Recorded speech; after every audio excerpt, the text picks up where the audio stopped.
চুনো মাছের ঝাল চচ্চড়ি, যেটা কিন্তু আমার সবথেকে ফেভারিট খাবার। তো আজকে আমি তোমাদের সাথে শেয়ার করতে এসেছি সেই রেসিপিটাই। তো ওয়েলকাম টু মাই প্রোফাইল, আমি শ্রাবণী চলে এসেছি আজকের রেসিপি নিয়ে। তো চলো ঝাল চচ্চড়ি বানানোর জন্য কি কি লাগবে তোমাদেরকে দেখাই। তো এর জন্য আমি নিয়েছি প্রথমে কিছুটা চুনো মাছ, যেটাকে পেটটা কেটে বেশ ভালোভাবে ঝাঁঝরির সঙ্গে ঘষে ঘষে ধুয়ে নিয়েছি। তো তোমাদেরকে বলি, যদি ঝাঁঝরির সঙ্গে ঘষে ঘষে ধুয়ে নাও তাহলে কিন্তু সহজেই চুনো মাছের আঁশটা পরিষ্কার হয়ে যায়।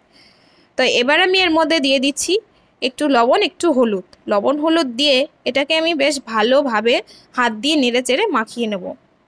তো মাখানো হয়ে গেলে ওইদিকে আমি কড়াইয়ে দিয়ে দিয়েছি তেল। আমি এখানে সাদা তেলটাই দিয়েছি, তোমরা চাইলে কিন্তু সর্ষের তেলটাও দিতে পারো।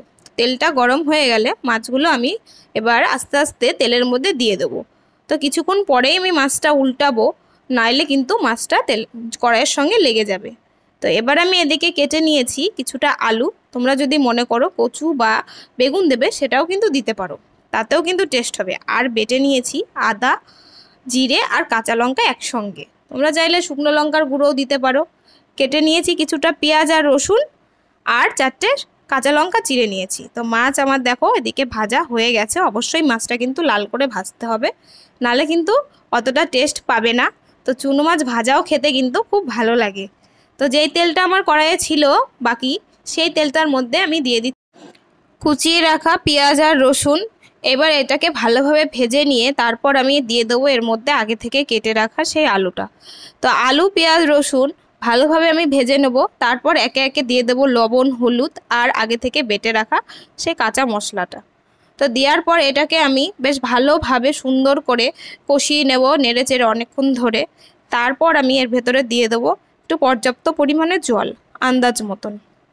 তো জলটা দেওয়ার পর আমি কিছুক্ষণ অপেক্ষা করব, যতক্ষণ না ঝোলটা ফুটছে ততক্ষণ আমি মাছটা এর মধ্যে দেবো না, তাহলে কাঁচা জলের গন্ধ হবে। তো ঝোলটা ফুটে গেলে এর মধ্যে আমি দিয়ে দেবো তোমার আগে থেকে ভেজে রাখা চুনো মাছ।